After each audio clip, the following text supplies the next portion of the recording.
So today's topic is wave motion. मतलब wave produce हो जो मोशन में प्रोड्यूस हो उसको हम बोलेंगे wave motion. We see if that if we dip the pencil in the tub of water. मैंने इकड़े मतलब एक पानी है, टब में पानी, हमने उसको पानी में एक पेंसिल डिप की। जब उसको पेंसिल को निकालेंगे तो वो उसमें आपने देखा होगा वेव प्रोड्यूस होती है, ठीक है।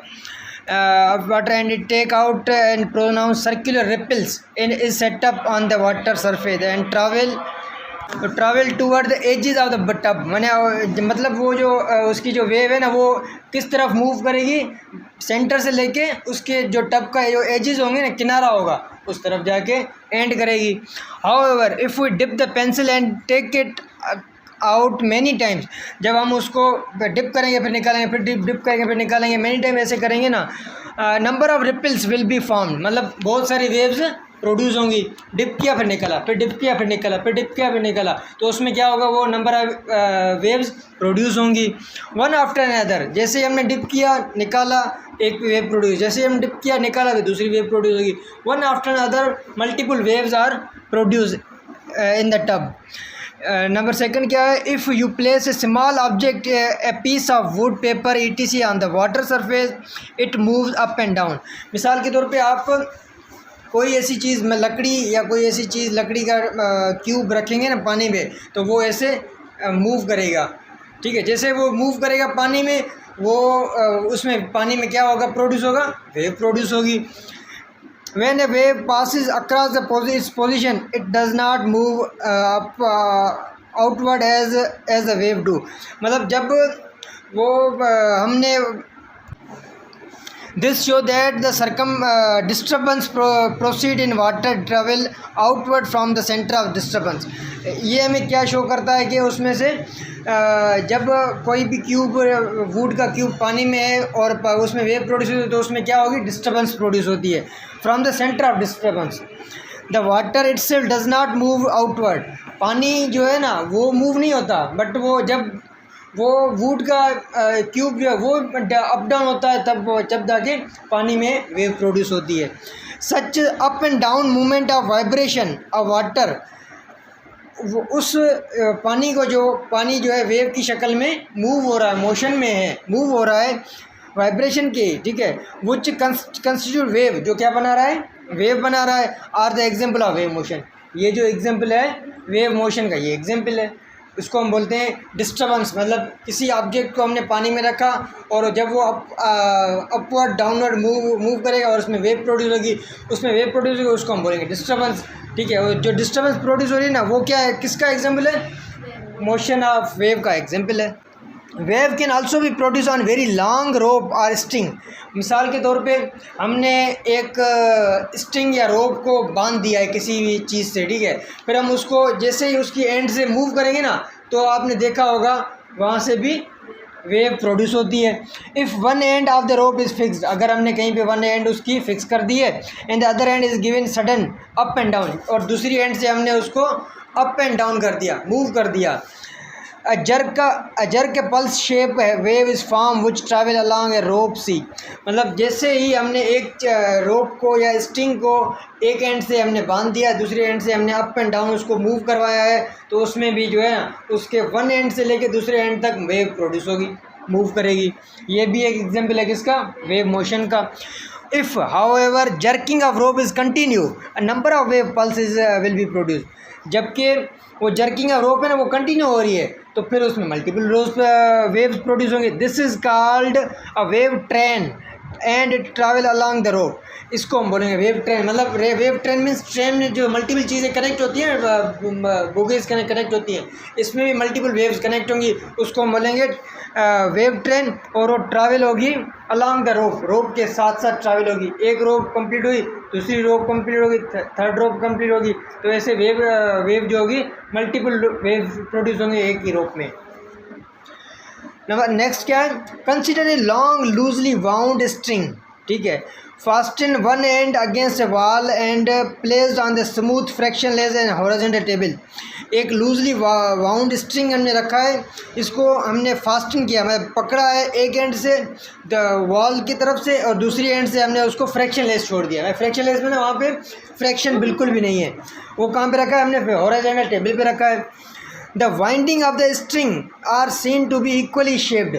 जब हम उसको वाइंड करेंगे ना तो हमें जिस एंड से हमने पकड़ा है और जिस एंड की दूसरी एंड से हम उसको हॉरिजॉन्टली देखेंगे ना, वो इक्वली शेप लगेगा हमें, मतलब उसकी शेप हमें इक्वल लगेगी।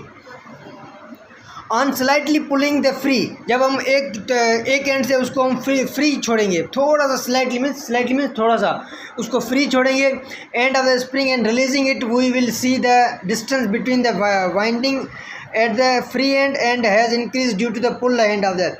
मतलब जब हम एक एंड से थोड़ा सा हम उसको स्लाइटली फ्री छोड़ेंगे तो हम क्या उसमें करेंगे कि हमें दिखाई देगा कि उसमें वेव प्रोड्यूस होती है कहाँ से? वाइंडिंग एंड से टू द फ्री एंड तक। Okay, when the end is release the winding will be tend to come back to their normal position.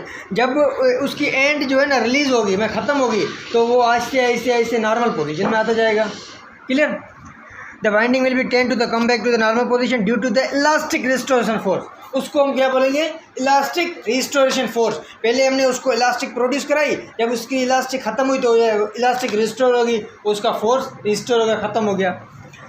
It is the force which is always acting in such a direction as to pull or push the system back to the equilibrium। ये वो force है, elastic equilibrium force, वो force है जो किसी भी चीज़ को हम पुल करें या पुश करें और वो अपनी ओरिजिनल पोजीशन है इक्विलिब्रियम में आ जाए, उसको हम बोलेंगे इलास्टिक इक्विलिब्रियम या elastic restoring force. Due to this, the winding near the end of the string come closer to together while the distance between the adjacent winding increase। मतलब जो distance होगा ना इक्विलिब्रियम वाइंडिंग के बीच में, एक होगा winding and है, दूसरा है फिक्स एंड है, ठीक है, उसमें इंक्रीज हो जाएगा, उसमें डिस्टेंस इंक्रीज हो जाएगा।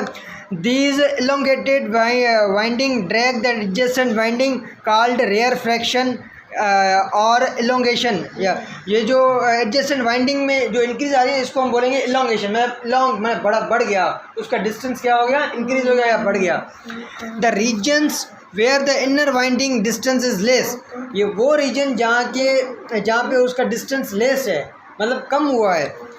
Then the normal called compression और कंडेंसेशन, ठीक है, जहाँ पे डिस्टेंस कम होगा उसको हम बोलेंगे कंप्रेशन या कंडेंसेशन, जहाँ पे डिस्टेंस बढ़ेगा हम उसको बोलेंगे इलोंगेशन या फिर रेयरफैक्शन। क्लियर? दो चीज़ें हैं, जहाँ पे डिस्टेंस बढ़ेगा हम उसको बोलेंगे रेयरफैक्शन या इलोंगेशन, जहाँ पे डिस्टेंस कम होगा उसको हम बोलेंगे कंप्रेशन या फिर condensation. It will be observed that the compression and the rarefaction travel along the string in the direction in which the disturbing force is applied। ये ऑब्जर्व किया गया है, मतलब इस एग्जाम्पल में हमने क्या देखा, ये ऑब्जर्व किया कि अगर हमने किसी भी स्प्रिंग को ट्रैवल करवाया है किसी भी डायरेक्शन में, डिस्टर्ब करवाया है किसी भी डायरेक्शन में, तो उसमें क्या होगा? एक होगा रेयरफैक्शन या इलोंगेशन होगा, या फिर दूसरा होगा कंडेंसेशन या फिर compression। The pull of the hand, the spring and the compression of and reaction is shown in the dash। There are many kind of wave depend on the kind of disturbance। मतलब wave जो है ना, बहुत सारी किस्म की waves हैं और वो डिपेंड करती हैं डिस्टर्बेंस पे, जो हम पीछे पढ़ के आए। That is created by the source of wave. मतलब डिस्टर्बेंस क्या है? वो उसका सोर्स है, कौन से उसका किसी भी वेव का सोर्स क्या है। And the kind of material and medium the wave travel through. और दूसरा क्या होता है? वो कौन से मीडियम और उसका मटेरियल क्या है। किसी भी चीज़ को वेव प्रोड्यूस हो रहा है तो उसका मटेरियल क्या है और उसका मीडियम क्या है और उसका सोर्स क्या है, ये तीन चीज़ें उसके डिपेंड करती हैं, ठीक है। It is useful therefore to introduce to basic type of wave. अभी हम वेव के टाइप्स पढ़ रहे हैं, दो टाइप्स के वेव होते हैं, एक होता है ट्रेवर्स वेव, दूसरा होता है लॉन्गिट्यूडनल वेव, ठीक है। The wave form on the water surface and the wave form on the rope are example of traverse wave. जो वाटर सरफेस पे और रोप में जो वेव क्रिएट हो रही थी ना, उसको हम बोलेंगे ट्रेवर्स वेव।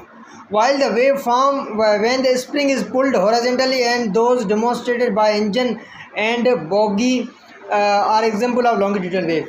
वो वेव जो जिसको हमने स्प्रिंग को पुल किया था या पुश किया था, जिसमें दो चीज़ें हुई थी, या तो फिर लॉन्गेटेड हुआ था या फिर कंडेंस या कंप्रेस हुआ था, उसको हम बोलेंगे longitudinal wave. Clear? Thus, a transverse wave is one in which a particle of the medium or a disturbance level in the direction perpendicular to the direction in which the wave travel. अभी हमें ये पता चला कि जो traverse wave वो wave है जिसकी पार्टिकल जो है ना मीडियम डिस्टर्बेंस होता है, परपेंडिकुलर होता है हमेशा. मतलब जब मैंने एक वुड का क्यूब रखा पानी में, परपेंडिकुलर रखा, उसमें तभी जाके वेव प्रोड्यूस हुई. मैंने किसी भी रोप को परपेंडिकुलर, मतलब ऐसे परपेंडिकुलर मीन्स बिल्कुल बेस के बिल्कुल अपोजिट में, ठीक है, हमने जैसे वेव को हिलाया तो उसमें वेव प्रोड्यूस हुई. Clear? Direction perpendicular to the direction in which the wave travel. Radio wave, light wave and microwave are the traverse wave. मतलब radio wave, light wave and the microwave are the example of traverse wave.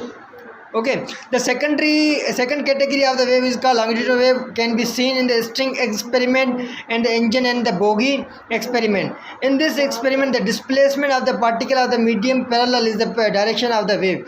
जैसा कि हमने bogie का example लिया था ना, bogie का example लिया था, वो लॉन्गिट्यूडनल था, मतलब लाइन में एक ट्रेन वेव जैसे मैंने बोला था, ठीक है, वेव ट्रेन.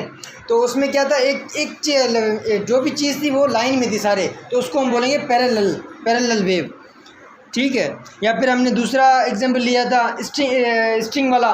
स्प्रिंग में क्या कर रहे थे, वहाँ पे भी जो है एक के बाद दूसरी के बाद तीसरी वेव प्रोड्यूस हो रही थी, तो उसको हम बोलेंगे पैरेलल वेव.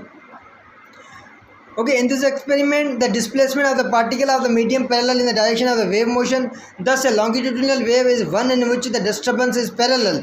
हम अभी ये बता सकते हैं कि लॉन्गिट्यूडिनल वेव वो वेव है जिसमें डिस्टर्बेंस होती है, पैरेलल में होती है, उस लाइन के पैरेलल होती है. ट्रैवल ऑफ द वेव, मतलब जो वेव ट्रैवल करती है ना उसकी, और जिस पे डिस्टर्बेंस क्रिएट हो रही है, उन दोनों की जो पोजीशन होगी वो पैरेलल होगी. Sound wave is a longitudinal wave. Longitudinal wave का एग्जांपल क्या है, साउंड वेव. जबकि ट्रैवर्स वेव का एग्जांपल क्या था, radio wave, light wave and microwave are the example of traverse wave. That's it.